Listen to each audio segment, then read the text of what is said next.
El Evangelio de Mateo contiene una importante información profética en sus últimos capítulos. Hola, soy Edgar Marañón y te doy la bienvenida a este estudio de la palabra. Te pido que saques tu cuaderno de notas y sobre todo la Biblia y que vengas a participar con nosotros en esta jornada de estudio. Quédate en sintonía, que en un momento regresamos.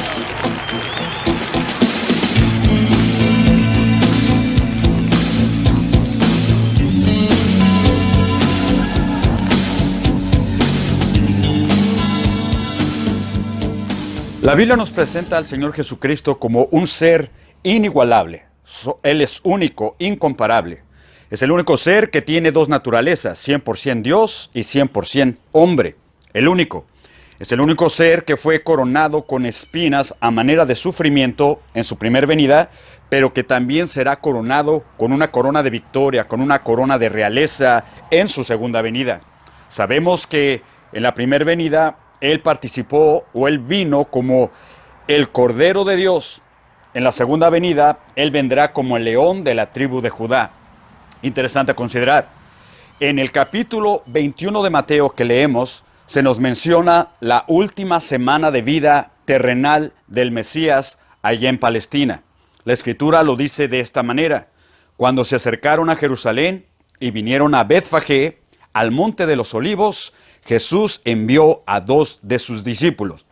Sucede que el Monte de los Olivos es presentado en las Escrituras como un lugar de profunda significancia en los eventos proféticos. En ese monte sabemos que se encuentra el huerto del Getsemaní, donde el Señor Jesucristo dio esa grande guerra, esa batalla de oración, horas antes de que lo capturaran y al día siguiente lo crucificaran. Sabemos también que el Monte de los Olivos, ves en estos instantes, ves la fotografía ahí en pantalla, es el lugar donde el Señor Jesucristo, después de su resurrección, asciende a los cielos. Es el lugar donde el Señor Jesucristo le dice adiós a sus discípulos y sube para estar a la presencia de Dios Padre. La Biblia lo describe de esta manera. Hechos 1:3, después de padecer la muerte, se les presentó dándoles muchas pruebas convincentes de que estaba vivo. Durante 40 días se les apareció y les habló acerca del reino de Dios. Por esa razón entendemos que los primeros discípulos les fue sumamente natural y poderoso y con grande facilidad dar testimonio de su fe, porque testificaban de un Salvador vivo, no de una religión muerta, no de un líder religioso muerto, sino de un Salvador vivo. El versículo 11 y 12 nos ayuda a entender más este evento. Aparecen unos ángeles en escena y le dicen: Galileos, ¿qué estáis haciendo mirando al cielo? Este mismo Jesús que ha sido llevado de entre vosotros al cielo, vendrá otra vez de la misma manera que lo habéis visto irse. Las palabras son claves. Vendrá otra vez. La obra de Cristo continúa. Su ministerio continúa. Ya vino como el Cordero de Dios, ahora vendrá como el león de la tribu de Judá a establecer su reino. La lectura sigue diciéndonos: entonces regresaron a Jerusalén desde el monte llamado de los Olivos. Entendemos que este monte es sumamente importante en los propósitos de Dios.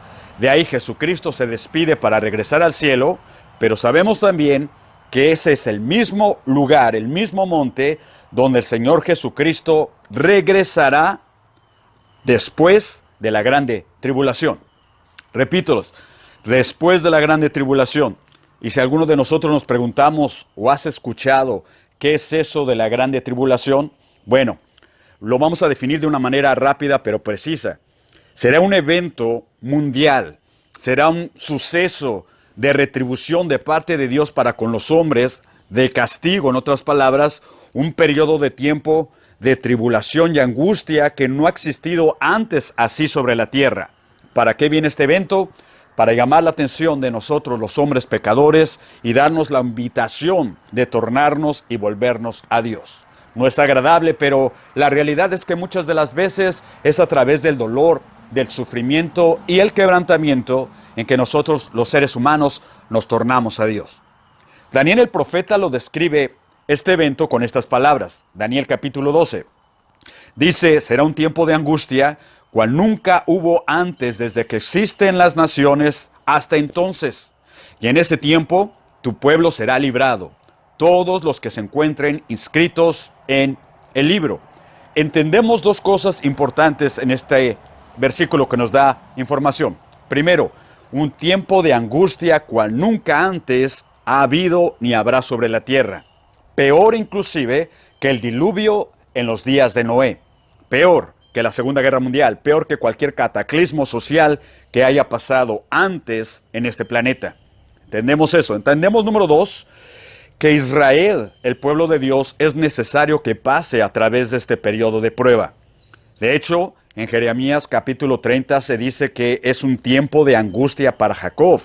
Recordemos que hasta el día presente, la nación judía en su entereza no han recibido al Mesías. No aceptan a Jesucristo como el Señor y Salvador de sus vidas. Le han dado la espalda. Juan capítulo 1, a los suyos vino, mas los suyos no le recibieron. El libro de Mateo capítulo 24 nos describe el mismo evento con estas palabras. Porque habrá entonces gran tribulación, cual nunca la ha habido desde el principio del mundo hasta ahora, ni la habrá.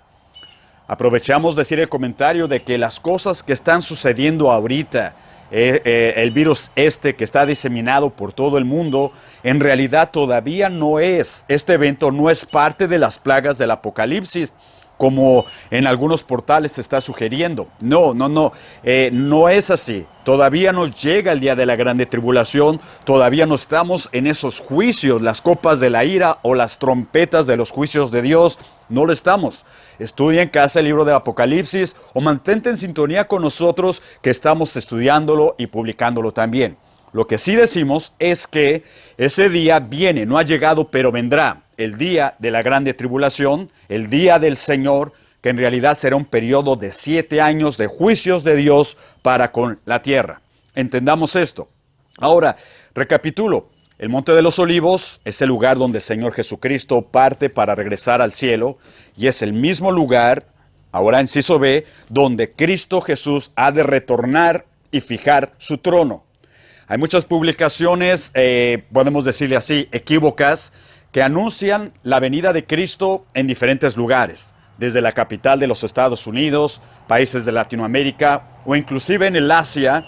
Algunos han previsto y anunciado que la segunda venida de Cristo tendrá lugar en esas naciones que ya mencioné, lo cual es incierto, lo cual es falso. La Escritura nos deja saber que Cristo Jesús vendrá por segunda vez en el mismo lugar donde Él se fue, es el mismo lugar donde Él vendrá. La Escritura lo dice así en el libro de Zacarías, capítulo 14. Entonces saldrá el Señor y peleará contra aquellas naciones. Importante es anotar que versiones como la Reina Valera 60 dice, entonces saldrá Jehová. Otras versiones de la Biblia dicen, entonces saldrá Yahweh o Yahvé, dándonos con esto a entender que el Señor Jesucristo participa de ese nombre también. Si tú has sido influenciado por el mensaje de algunas sectas que tratan de minimizar al Señor Jesucristo, que dicen, Jesús es Dios con D chiquita.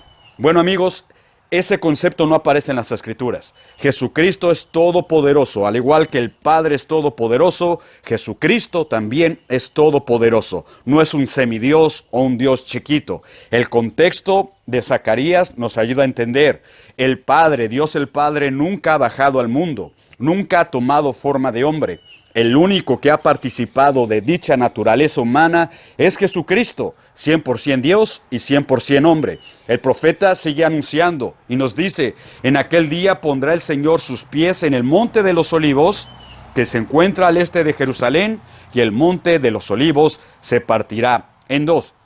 En casa puedes seguir con esta lectura y te das cuenta que el monte de los olivos se parte en dos y se va a crear un valle muy grande en la partitura del monte, y es a partir de allí donde el Señor, cuando venga por segunda vez, juzgará las naciones sobrevivientes de la grande tribulación.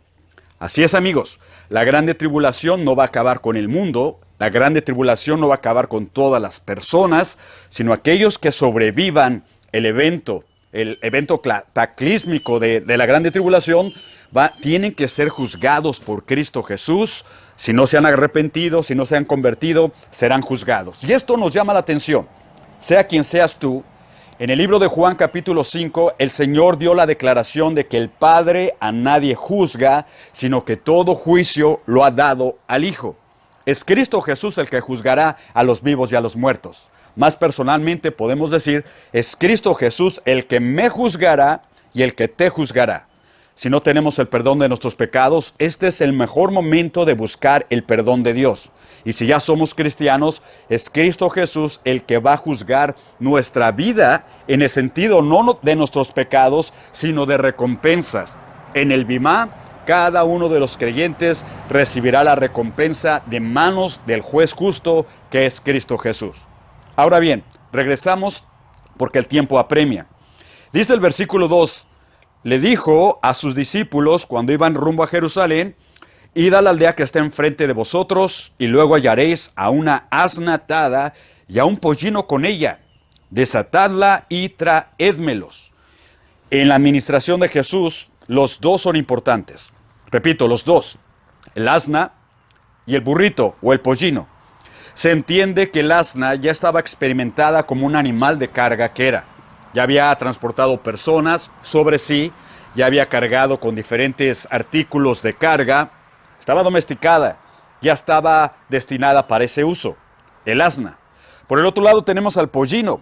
El pollino es un burrito novato, tierno, que no había sido estrenado para este uso. Marcos lo dice con estas palabras. Y les dijo, id a la aldea que está enfrente de vosotros, y luego que entréis en ella, hallaréis a un pollino atado, en el cual ningún hombre ha montado. Desatadlo y traédmelo. Llegamos a entender que el Señor Jesucristo busca por los dos, por la que ya ha sido domesticada, el asna, y por el burrito, que nadie antes había montado sobre él. El Señor dice, también necesito tenerlo. Amigos, hay un propósito por lo cual el Señor Jesucristo hizo esto. Yo te invito a que sigas en sintonía con nosotros y vamos a descubrir cuál es el propósito, por qué Jesús usa un asna y usa un burrito para sus propósitos. Hay un sentido profético detrás de todo esto y este es nuestro objetivo, el llegar al descubrir el porqué. Dios les bendiga, hasta la próxima.